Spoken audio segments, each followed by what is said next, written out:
আমি 20 তারিখ আমি কথা বলতে পারতেছি না।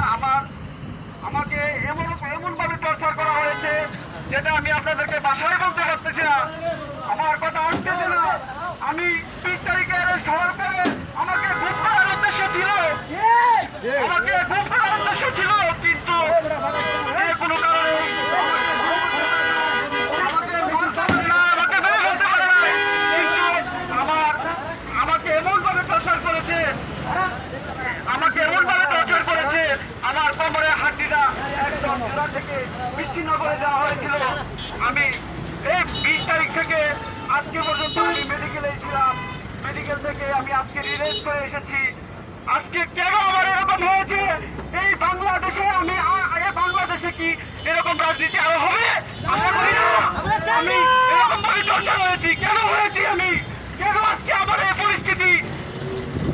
বাংলাদেশ জাতীয়বাদী দল বিএনপি করার স্বার্থেই তো আজকে আমার এই পরিস্থিতি। আপনাদেরকে বাংলাদেশ স্বাধীন করার স্বার্থেই তো এই পরিস্থিতি।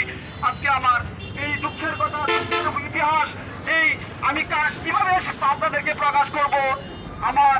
আমি যেভাবে কষ্ট পেয়েছি, যেভাবে দুঃখ পেয়েছি, যেভাবে টর্চার হয়েছি, এই পর্যন্ত 18 বছর ধরে আমি যেভাবে টর্চার হয়েছি, আপনাদেরকে এটা প্রকাশ করার ভাষা নেই। আমার জন্য, আমার এই বিএনপি পরিবারের জন্য আমার বাবা জেল খেটেছে, আমার ভাই জেল খেটেছে,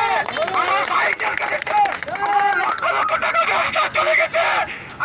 যা দেখেছেন এখানে, যে ডিশ ব্যবসা দেখেছেন, এটা আমার হাতে করা ডিশ ব্যবসা ছিল। এই ডিশ ব্যবসা আমার বাবাকে জেল কেটে নিয়ে ডিশ ব্যবসা সঠিক করা নিয়ে গেছিল।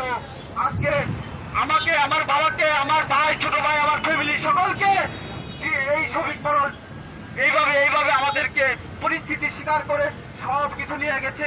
আমরা এখন এরকম পরিস্থিতি হয়েছি, আমরা যা আমাদের আপনাদেরকে বলার ভাষা নেই। প্রিয় দোকানদারবাসীদেরকে আমি বলতেছি, আজকে থেকে আপনারা কাউকে কোনো খাজনা দিবেন না। যতক্ষণ পর্যন্ত আমি নির্দেশ না দিব, ততক্ষণ পর্যন্ত কোনো খাজনা চলবে না।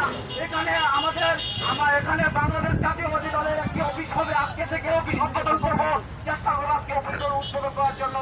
এখানে যারা ব্যবসায়ী বাইচার আছে, কোনো মুক্তি কোনোভাবেই আপনারা কাউকে কোনো 1 টাকা খাজনা দিবেন না। যতদিন পর্যন্ত আমরা এই বাংলাদেশ জাতীয়বাদী সরকার দল গঠন করতে না পারবো, ততদিন পর্যন্ত এখানে সমস্ত খাজনা মাফ করে দেওয়া হলো। স্বাধীন করেছি, এমপি বাজারের জন্য আমি রক্ত দিয়েছি, এমপি বাজারের জন্য আমি দোকান থেকে আমি আজকে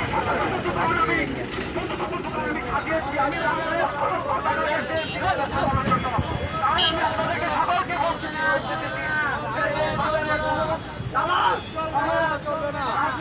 রাজনীতিক কোনো ব্যক্তি যদি কোনোভাবে কোনো টাকা 1 টাকা দোকানদার বাইরের কাছ থেকে হাত পাতে, আমি অর্ডার দিলাম, হাতের সাথে জানাবেন, আমি সেই হাতটাকে কেটে ফেলে দিব।